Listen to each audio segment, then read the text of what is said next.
Bonjour à tous, aujourd'hui on va parler de lycée, harcèlement et triangle amoureux. On va parler de Hana Yuri Dango. Mais je parlais du film en fait. Avant que la vidéo commence, je tiens juste à signaler que cette vidéo va traiter d'agression sexuelle et de harcèlement. Donc si jamais vous n'êtes pas à l'aise avec ces sujets, je mettrai en commentaire des timecodes où il sera inscrit les moments où ils seront abordés. Hana Yori Dango est à la base un shoujo manga en 37 tomes de Yoko Kamiyo, prépublié à partir de mars 1992 dans le magazine Margaret, et qui sortira en volume relié à partir du mois d'octobre de la même année dans la collection du même magazine. En France, la série sortira à partir de 2003 chez Glénat sous son titre japonais. Pour ceux qui ne connaissent pas déjà qu'est-ce que vous foutez là, et ensuite laissez-moi vous raconter de quoi ça parle. Dans Hanayori Dango, on suit Tsukushima Kino, jeune lycéenne pauvre dans un lycée de riches nommé Eitoku. Bien qu'éperdument amoureuse d'un garçon de son école, Rui Anazawa, elle préfère quand même tout faire pour être l'élève fantôme de son lycée. Mais un jour, elle est forcée de sortir de sa neutralité lorsqu'elle confronte les F4 pour prendre la défense de son ami Makiko Endo. Ce groupe, constitué de Tsukasa de Myoji, Akira Mimasaka, Rui Anazawa et Sojiro Nishikado, est connu dans le lycée de Itoku, non pas pour être des gentils garnements, mais pour harceler, frapper et humilier d'autres élèves. Ouais, en gros, c'est des sales merdes. Tsukushi perd donc du jour au lendemain le calme qu'elle désirait tant, et se retrouve harcelée par les F4. Et pour ne pas en rajouter une couche, les autres élèves de l'école commencent aussi à la harceler. Et bien loin de baisser les bras, Tsukushi se défend, d'abord seule, et ensuite sera aidée par son amie d'enfance Kazuya Aoike, qui la rejoindra pour être une épaule sur laquelle elle peut pleurer. Et la suite, vous la connaissez, triangle amoureux entre Rui, Tsukasa et Tsukushi, qui se conclut en romance enemies to lover entre Tsukushi et Tsukasa, et tout se finit dans la joie et la bonne humeur. Ah ah.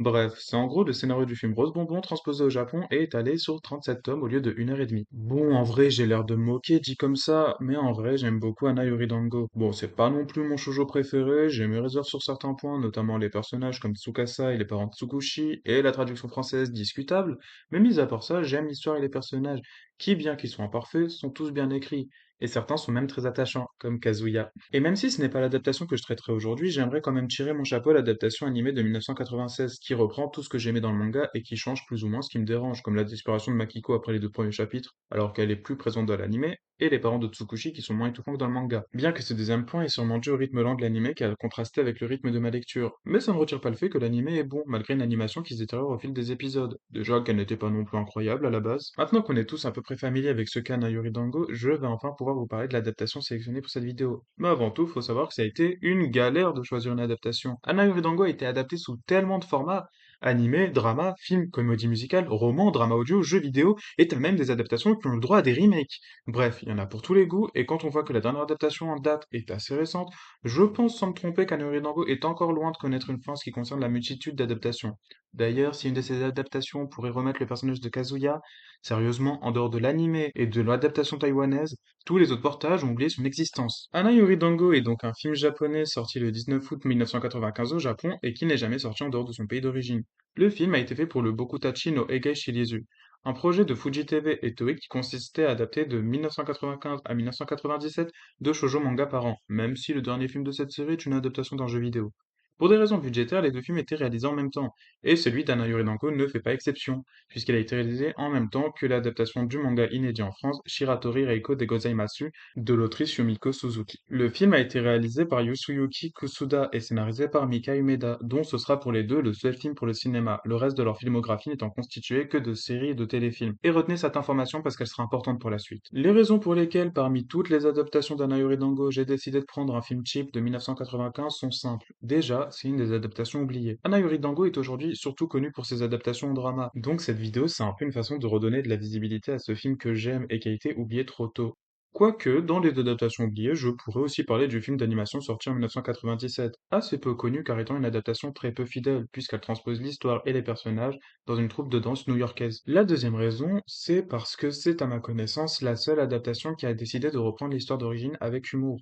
Donc mon but aussi avec cette vidéo, c'est de montrer un aspect de l'œuvre que l'on oublie souvent, l'humour, et montrer qu'une adaptation d'Anna Yoridango peut être humoristique. Et là, vous me demandez comment le film réussit cet exploit. Et je vous réponds que c'est ce que nous allons voir aujourd'hui. Pour commencer, excepté dans les grandes lignes, l'adaptation n'est pas fidèle. Il faut dire aussi que le film adapte les 7 premiers tomes en 1 heure et demie. À titre de comparaison, l'anime, qui est une adaptation beaucoup plus fidèle, prendra 23 épisodes pour adapter les 7 premiers tomes, ce qui équivaudrait environ à 9 heures de film. Le fait d'essayer de caser 7 tomes dans un film d'1 heure et demie a donc permis à la scénariste de réécrire l'histoire à sa sauce, ce qui n'a d'ailleurs pas dérangé Ayuko Kamio, qui est même venu faire un petit coucou pendant le tournage. Le film modifie ou supprime des péripéties et des personnages, réarrange le placement des scènes et atténue les scènes les plus choquantes. Et ces décisions ont des bonnes et des mauvaises répercussions. Je n'ai pour le coup pas noté de modification de personnages qui m'avaient dérangé, mais j'avais quand même envie d'aborder la plus notable selon moi, celle de Shizuka Todo. Avoir changé le pays où elle a étudié, de la France aux États-Unis, est compréhensible, surtout que l'actrice qui l'interprète, Marie Goro, est nippo-américaine.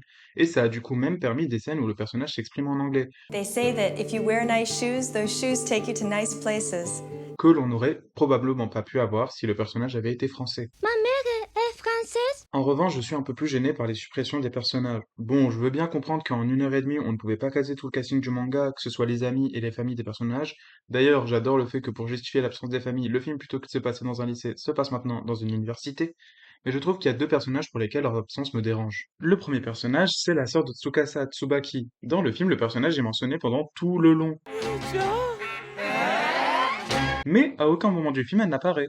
Vous pourriez me dire que c'est probablement parce qu'elle n'apparaît pas dans la partie du manga prise en compte par le film, sauf que si, elle apparaît dans le tome 7, donc le film fait monter la tension inutilement sur son existence pendant tout le long, pour que finalement elle n'apparaisse jamais. Le deuxième personnage, bon, c'est Kazuya. Bon, j'avoue que là c'est purement personnel, mais il faut me comprendre, j'adore Kazuya, c'est mon personnage préféré. C'était mon bol d'air frais quand l'histoire a commencé à me saouler, j'aime tout chez lui, sa relation avec les autres personnages, surtout avec Tsukushi et Tsukasa, son humour, ses réactions et son côté queer-coded en plus. Bref, je l'adore. Et quand tu vois que dans toutes les adaptations, seules 4 d'entre elles se souviennent de son existence, ça fout un peu le seum. Pour l'atténuation des scènes les plus choquantes, c'est un choix compréhensible. Plutôt, je vous avais dit de retenir le fait que Yasuyuki Kusuda et Mika Umeda n'avaient fait que de la télévision mis à part pour ce film.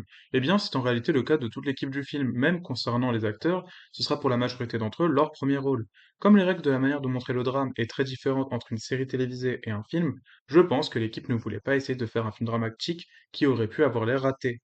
C'est donc pour ça que le film se retrouve à être une comédie, et cette décision apporte son lot de bonnes et mauvaises idées. Bon, déjà, les effets spéciaux sont cartoonesques, ça va de l'image incrustée sous fond vert à l'accessoire qui fait carton-pâte. Et puisque c'est dans la tonalité du film, c'est ajouté à l'effet comique des scènes, donc c'est un très bon choix. Les personnages sont quant à eux campés de manière assez peu sérieuse. Ils ont tous des gimmicks qui sont d'ailleurs en adéquation avec leur personnalité.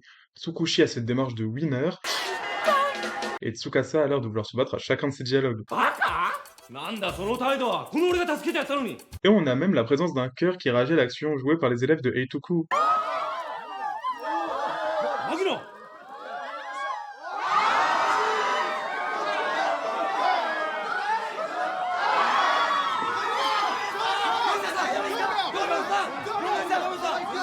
Si c'est pas incroyable ça!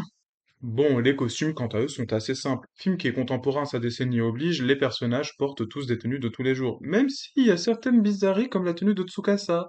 Vraiment, je comprends pas ce qu'ils ont voulu faire avec ça. Surtout que c'est le seul qui est habillé comme ça de tout le film. Bon, le problème de ce côté comédie et de cette atténuation des sujets graves, c'est que finalement le film ne prend pas au sérieux certains sujets graves qu'il aborde, et j'avoue que ça me dérange quand les sujets sont le harcèlement et le viol. Pour le harcèlement, il faut savoir que l'œuvre d'origine a été popularisée grâce à sa représentation réaliste du harcèlement scolaire au Japon. Tsukushi souffre de harcèlement scolaire, lié bien sûr à son caractère forçant les F4 à se mettre contre elle, mais aussi à son statut social.